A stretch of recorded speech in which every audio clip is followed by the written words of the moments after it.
Hola mente, ¿qué tal? Muchísimas gracias por estar conmigo una vez más en esta nueva serie de análisis aquí en Masonería Operativa, un podcast que también puedes visualizar en YouTube. Solo dale clic a la lista de reproducción podcast.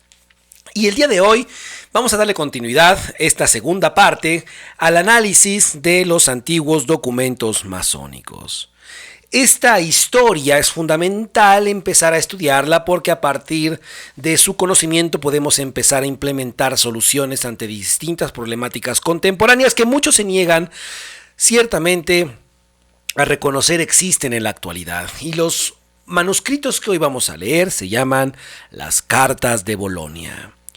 Un documento de 61 reglas donde lo que más resalta en lo general es la situación económica, las diferentes multas, las aportaciones que hay en diferentes escenarios, y de esta situación vamos a irte comentando gradualmente la importancia de los aspectos financieros en una organización iniciática, algo que ha quedado bastante relegado y es una de las problemáticas principales con que hoy día se tiende a pelear entre las organizaciones masónicas a causa del desfalco que esto pudiera generar en las organizaciones más grandes, donde en sus sacos, en sus cuentas, se pueden contabilizar millones de pesos mexicanos, que por cierto, dicho sea de paso, en el año pasado se dio un desfalco en una gran logia muy conocida aquí en México, la República Mexicana, donde hubo millonadas de dinero que fue saqueado de las cuentas. Bueno, eso es todo lo que te voy a decir. No vamos a revelar nombres, no vamos a revelar nada, y es una cuestión de cada organización, pero que no digan que no pasan estas arbitrariedades propias de los brutos del mundo profano. Sin más que agregar, queridamente, entremos en sesión.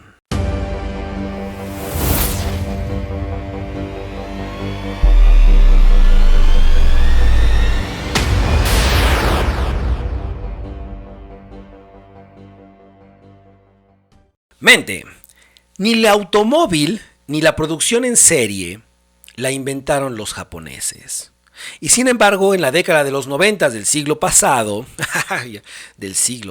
me tocó ya vivir en 2 siglos, encontramos que los japoneses dieron rienda suelta a su creatividad, a su innovación, y no nada más hicieron marcas o automóviles con propia identidad japonesa, sino que también la producción en serie alcanzó niveles no antes vistos, y esos modelos automatizados se fueron replicando hasta hoy día. Y con esto quiero decirte que las cosas pueden irse perfeccionando. No se trata de copiar y pegar. Las ideas del pasado, la tecnología, la filosofía, los sistemas económicos, los sistemas políticos, las técnicas artísticas, las técnicas del arte de la construcción, son situaciones que deben ser perfeccionadas por sus diferentes operarios. La masonería debe tomar con seriedad, los masones más bien, disculpen esta falta que acabo de cometer, los masones, las diferentes logias a nivel mundial, deben tomar como marco de referencia estos antiguos documentos y empezar a implementar lo correspondiente, actualizarlos, hacer una analogía pertinente a lo que en sus logias pudiera llegar a servirles. Mucha gente con cierto dejo de melancolía indica es que los antiguos, en la antigüedad, etcétera, como si fueran perfectos, como si no hubieran cometido sus propios errores, como si hubieran sido gente iluminada, como si el tiempo pasado hubiera sido mejor. Este sesgo es bastante común y principalmente se debe a que la gente en la contemporaneidad no quiere alcanzar, por diferentes circunstancias, ese estatus que antes nos motivaba, nos inspiraba, y que hoy ocupamos como marco de referencia los antiguos.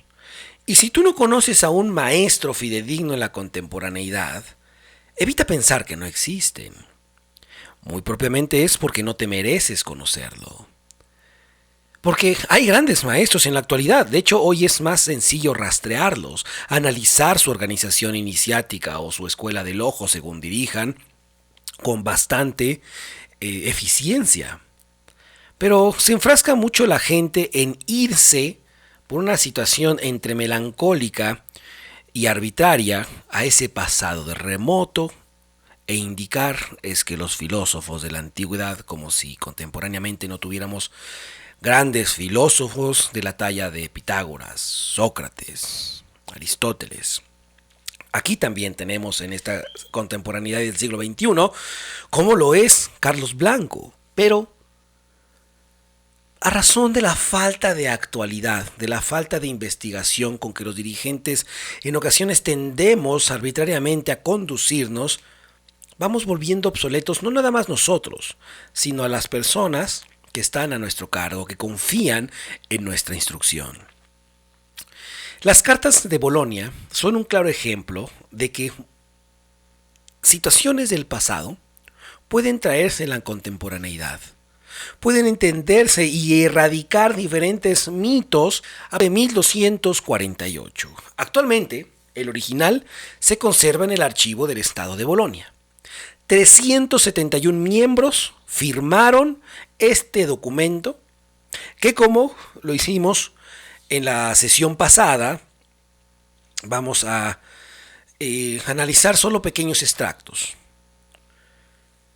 371 miembros, entre ellos encontramos a frailes. Sí, ya lo vimos con Christian Jack en su obra Masonería, Historia e Iniciación, cómo el clero estaba plenamente permeado de los asuntos masónicos y se ayudaban mutuamente, que incluso hasta asuntos de borracheras de masones contribuían a arreglar los clérigos con el gran maestro correspondiente.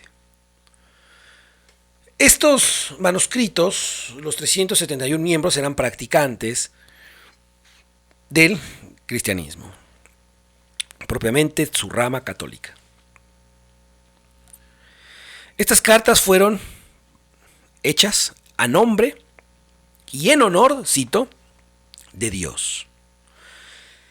El primer cuestión que nos da aquí a analizar es que se habla de los masones, que los divide en dos grupos, los masones del muro y los masones de la madera. Y eso es algo que tiene que ser aclarado dentro de tu logia. El punto 2, en el artículo 2, habla sobre que la persona que sea cachada, captada en infraganti, insultando, injuriando a los maestros, es acreedor a una multa. Independientemente si el maestro en cuestión ha cometido falta, si una persona se la cacha insultándola, es multa. Piensa la justificación ética de este acto. Piénsalo en verdad. Hay muchas personas que, ante la corrupción, no hacen más que quejarse y emplear argumentos ad hominem. Y aquí, en la Carta de Bolonia, nos enseña que aunque la persona sea culpable, debieras mantener el decoro correspondiente. En el artículo en el artículo 3, dice, de las sanciones a los que no se presentan habiendo sido convocados en el lugar. Multas financieras para todo tipo vamos a encontrar acá. Te platico que en Sangre Masónica, las personas que no tengan la atención de decirnos o al vigilante correspondiente, voy retrasado, o hoy no llego al taller, o en la próxima sesión no estaré presente, por el motivo que sea. De hecho, no tienen que explicar, en Sangre Masónica no tienen que explicar cuál es el motivo de su falta, pero sí tienen que dar cuenta de que van a faltar. Esto por simple atención. Y las personas que no hagan esta simple atención, que van tarde, retrasadas o no se presentan, reciben una multa con nosotros. Y eso se va parte de nuestro saco de beneficencia. Nosotros no tenemos al final la limosna, nosotros no circulamos el tronco de la viuda o el saco de beneficencia, tenemos un sistema de multas y para eso nuestros miembros ya hacen las cápitas correspondientes, de tal manera que para nosotros esa limosna que se da al final o el análogo a la limosna por los puristas, pues no existe con nosotros. El sistema de multas es más eficiente y tiene una razón de peso. Dentro del sistema de multas que también contamos, es que ya lo he explicado anteriormente, pero voy a dar una cifra más bien, voy a dar las cifras. No es lo mismo la falta de un aprendiz, de un compañero o un maestro. El del maestro es más grave aunque sea la misma. Si un aprendiz olvida su liturgia, se hace acreedor a una multa de 500 pesos, un compañero de 1000 y un maestro de 1500 pesos. Lo mismo con el mandil y lo mismo con otra serie de situaciones que nosotros tenemos dentro de nuestra reglamentación. Y esto tiene un porqué muy de fondo, que repito, será cuestión de que en tu logia se aborde si lo consideras pertinente llevarlo a cabo. Recuerda, los japoneses no copiaron, no se trata de reinventar la rueda, se trata de perfeccionarla. Y si esto que te estoy compartiendo lo consideras útil, implementalo. En el punto 6, ahora sí, dice que los maestros obedezcan a los oficiales y al mesero. Resolución de conflictos es fundamental tener normativas al respecto. En nuestra liturgia en sangre masónica tenemos diferentes apartados y hay un apartado que se llama sobre el Consejo de Honor. Cualquier falta que no se pueda arreglar entre las personas involucradas o dependiendo de la gravedad, se tiene que dar parte a determinada jerarquía dentro de nuestra gran logia. Y la resolvemos porque la resolvemos. Y a nosotros no nos tiembla la mano con expulsar, con gestar alguna multa financiera, alguna multa de carácter moral, alguna sanción o restricción de diferente tipo. El Consejo de Honor es un organismo que puede ser citado en cualquier momento, siempre y cuando exista conocimiento de causa para ello.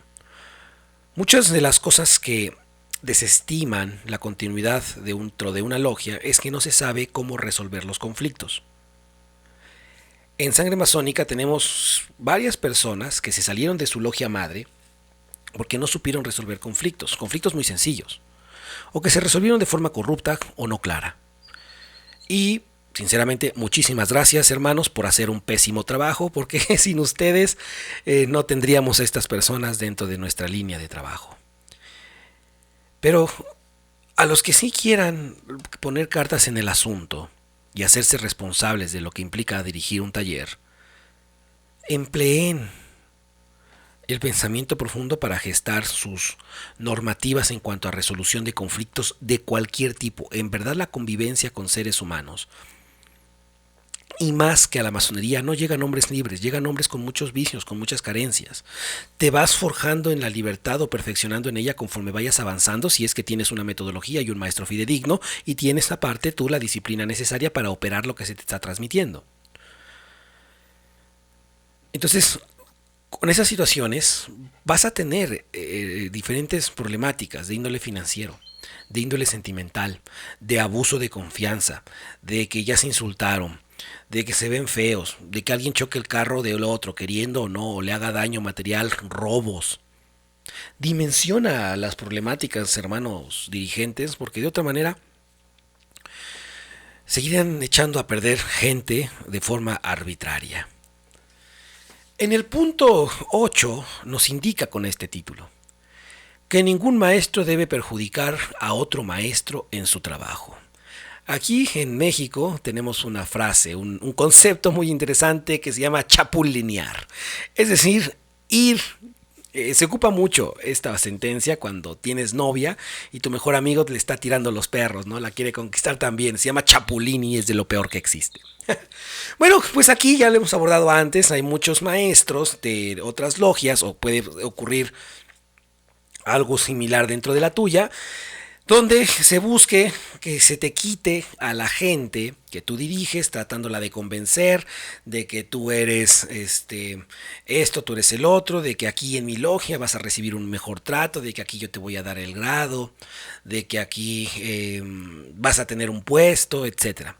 He dicho muchas veces que eso a mí háganmelo. A mí me encanta que me lo hagan porque me ayuda a filtrar. Si tú eres un hermano de una logia diferente a la mía y quieres convencer a la gente que se vaya contigo, hazlo delante de mí o a las espaldas. Mándales mensajes, cítalos, conquístalos pues.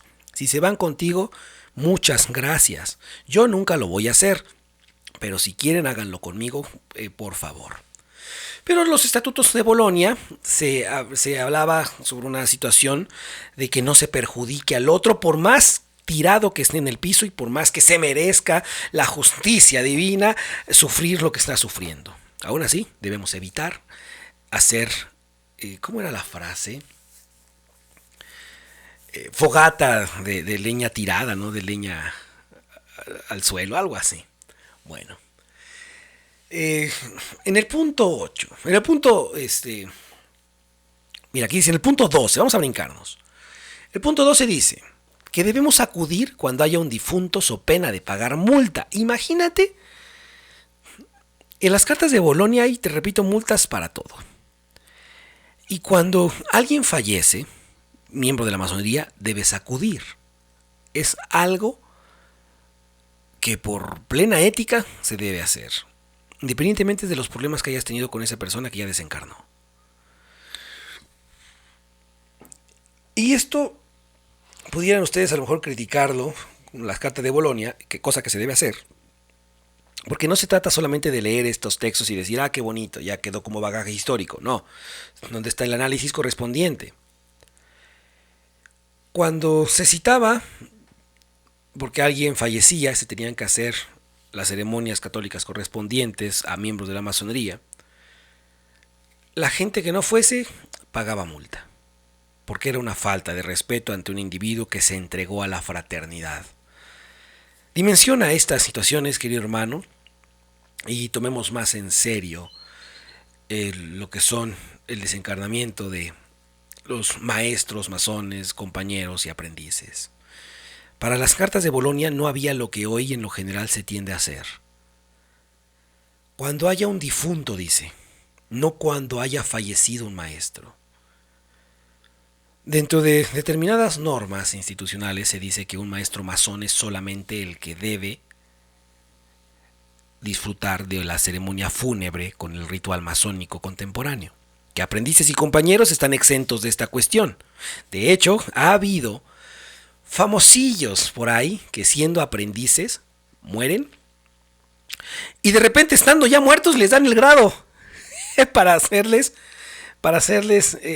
acreedores al ritual de tercera. Eso pasó con un masón muy famoso aquí en el siglo XX. A ver si en la caja de comentarios recuerdas quién. Así funciona esto bonito de ejercer el poder con ecuanimidad y diligencia, ¿verdad? Asistir a los enfermos también. La asistencia a los enfermos es algo que también contempla las cartas de Bolonia y pagos anuales. Pero fíjate que estos pagos anuales en la regla número 29 dice pagar 4 denarios para las misas anualmente. Ni siquiera para la fraternidad, eran pagar para la misa. Existían diferentes aportaciones económicas que se dividían entre el clero y la fraternidad de constructores. Hoy, ¿qué piensa el masón contemporáneo al respecto de esto? Yo no estaría a favor. Los tiempos han cambiado. Pero habría que hacerlo con argumentaciones, no con falacias como el ad hominem. Habría que hacerlos comprendiendo la etapa de vida en la que se desenvolvían los masones de aquel tiempo, con lo de ahora. Los estatutos o las cartas de Bolonia del 1200 nos enseñan mucho sobre aspectos financieros.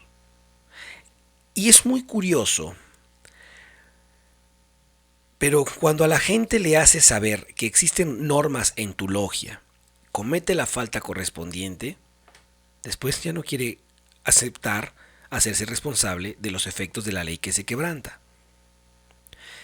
Cuando pensaba un día que habría, y es que pasó por mi mente en su momento, cuando casi una vez, como por febrero del 2023, del año en curso, Pensé que había olvidado mi liturgia. Era taller de primera cámara. Y dije, chingue su madre, voy a pagar 1,500 pesos. Pero me sé dentro de todo la liturgia de memoria. No quiere decir eso que la comprenda ni que la opere. Ojo, por aquellos de determinado ritual o determinada cuestión de que deben aprenderse la liturgia de memoria. Puede, sí. Ok, apréndansela de memoria. Pero eso no te va a hacer rectificar, sino la operatividad de la enseñanza que está ahí dentro. Entonces yo pensé que aunque fuese 2 segundos, dije, pues me la he hecho así, ¿no? Al fin y al cabo me la sé y a ver si me eximo del pago de la multa. Y dije, no puedo hacer eso. Total, que por mi mente pasó evadir el pago de la multa. La liturgia la encontré tirada, así que me salvé. Se me había caído de mi mochila, por eso pensé que no la había traído. Y así que ya no pagué. Pero si por tu cabeza llega a pasar, ¿cómo le puedo hacer para salirme de los efectos de las normas que rompí o que falté? Porque eso se vuelve hábito, se vuelve vicio. ¿Y quién no ha conocido uno que otro hermano masón de grandilocuencia que no sepa ni quiera hacerse responsable de normas que incluso él mismo implementó? Queridamente, muchísimas gracias por estar conmigo. Este análisis fue corto, fue breve, sustancioso. Situaciones que debes analizar de fondo y por vida tuya. Si empiezas a escuchar esta serie de podcast, que ya estás viendo que tienen una enseñanza de fondo, lo peor que debes hacer es solo que quede como un entretenimiento, una experiencia o una anécdota. Lleva las medidas correspondientes a tu logia de lo que hayas aprendido acá, porque la historia se analiza para evitar repetir los errores. Hasta luego, mente. Ley y enseñanza.